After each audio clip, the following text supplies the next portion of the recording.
Welcome to This Explainer. Today, we're tackling the ultimate business dilemma: how to acquire that massively expensive commercial equipment you need without completely draining your cash flow. Whether you're launching a new restaurant, upgrading a manufacturing facility, or expanding your operations, the machinery you need comes with a huge price tag. How you acquire it? That can literally alter your entire financial trajectory. So today, we're breaking down the exact insider strategies the most profitable operators use to preserve their working capital while maximizing Canadian tax deductions. Let's get into it. Here's our strategic playbook for today. We're going to cover the core equipment dilemma, weigh leasing versus buying, decode the capital cost allowance, navigate those tricky CCA classes, and finally, look at exactly how to maximize your tax savings. Section 1. The Equipment Dilemma. Okay, let's start right at the immediate pain point: securing the actual machinery your business needs to survive. Dropping massive capital on day one, it completely depletes your safety net. You're trapping your cash in an asset that earns 0% interest. The data actually shows that cash flow is the #1 cause of restaurant and small business failure in that crucial first year. I mean, imagine dropping 25 grand on a single commercial oven. That is $25,000 less you have for marketing, for payroll, or, that inevitable emergency plumbing repair. The capital is just trapped. You're essentially starving your business of its lifeblood just to own a piece of metal outright. So how do we fix this? That brings us to Section 2, leasing versus buying. This is our first major strategy: figuring out whether it makes more financial sense to lease or to buy your gear.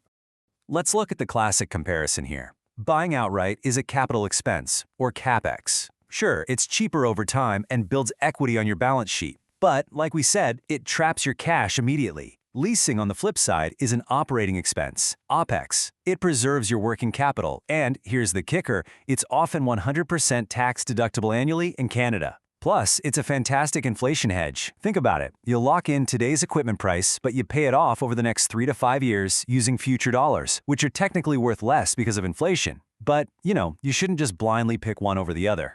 What's really interesting is the modern hybrid approach that top-tier operators use. They divide their equipment into 2 buckets: passive iron and revenue iron. Passive iron is stuff like stainless steel prep tables, sinks, shelving. These are dead assets, right? They don't generate direct daily revenue to offset a lease payment, so buy those outright with cash.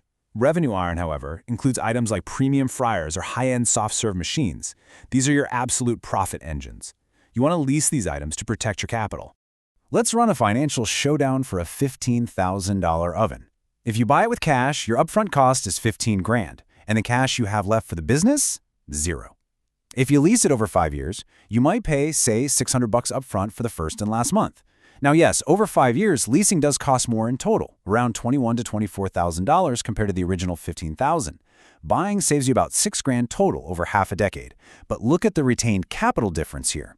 Leasing keeps over $14,000 totally liquid in your bank account on day one. And for a growing business, having 14 grand in the bank, that's often the difference between surviving a slow month and shutting your doors for good. And here is the ultimate mindset shift: let the machine pay the bill. If a leased soft-serve machine costs $800 a month, but it generates $3,000 a month at an 80% profit margin, that machine completely pays for its own lease in the first 3 days of the month. Those remaining 27 days are pure profit. Seriously, why tie up your own cash when the asset can just self-fund? Section 3. Decoding capital cost allowance. So what actually happens to your taxes when you do decide to use your capital and buy your equipment outright to build equity? Well, when you buy, you can't just deduct the full cost of the equipment in year one to lower your taxable income. Because the equipment is a capital expense, you've got to depreciate it over time using the Canada Revenue Agency's Capital Cost Allowance, or CCA. Basically, the government acknowledges that machinery wears out, so they let you deduct a percentage of its declining value from your taxes every single year. And this brings up a really crucial catch in the tax code: the available for use rule. You can generally only claim CCA when the equipment is actually delivered to you and capable of producing a saleable product or service. You can't claim the deduction just because you paid an invoice. The CRA is definitely not that generous. For example, if you buy a massive CNC machine in December 2024, but it isn't delivered and installed in working order until January 2025, you cannot claim the depreciation on your 2024 taxes. Tracking exactly when your machinery goes live is absolutely crucial for your accounting. Section 4, Navigating CCA Classes. Let's see how this builds into exactly how much you can write off, which, by the way, depends entirely on how the government categorizes your machinery. So the CRA groups depreciable assets into specific classes, and each has its own depreciation rate. Class 8, for instance, covers general equipment like office furniture and standard kitchen appliances, depreciating at 20% a year. Class 10 covers motor vehicles at 30%. Class 43 is for general manufacturing equipment, also at 30%. But check out Class 53. This is for machinery used in manufacturing and processing acquired after 2015, and it boasts a massive 50% base depreciation rate. Making sure you categorize your equipment correctly with your tax professional is literally the key to maximizing these write-offs. Calculating your deduction is basically a strict 4-step procedural dance. Step 1, verify the asset is actually available for use.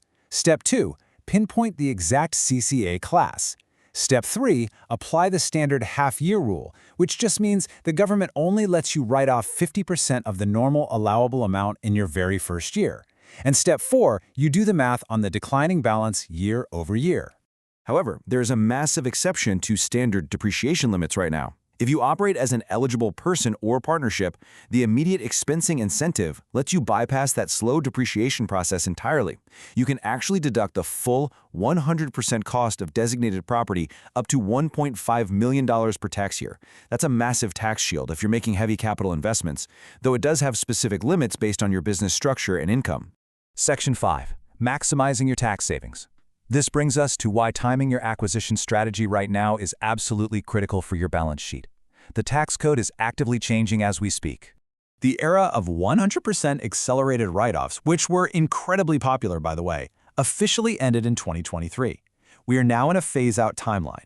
If you acquire Class 53 manufacturing equipment in 2024 or 2025, you're eligible for a 75% enhanced first-year deduction. But if you wait until 2026, that enhanced deduction drops down to 55%. If you are planning a major capital expenditure, delaying your purchase by just a few months could literally cost you thousands of dollars in lost tax deductions. Timing really is everything here. So the crucial takeaway is that to optimize your business, you've got to be deeply strategic. Leverage that hybrid approach. Buy the dead assets and lease your high-margin revenue engines to preserve your day-one cash flow. When you do buy, make sure you perfectly categorize your assets into their proper CCA class. Track those available for use dates like a hawk, and act fast before the current accelerated tax phase-outs disappear entirely. And above all, for sure consult your tax professional to execute the whole shebang flawlessly. I'll leave you to consider your own operations for a second. Is your next major equipment purchase going to be a burden on your books or a masterclass in financial strategy? You've got the playbook now to ensure every single dollar you spend is working relentlessly for your growth. Thanks for joining me on this explainer, and I'll see you next time.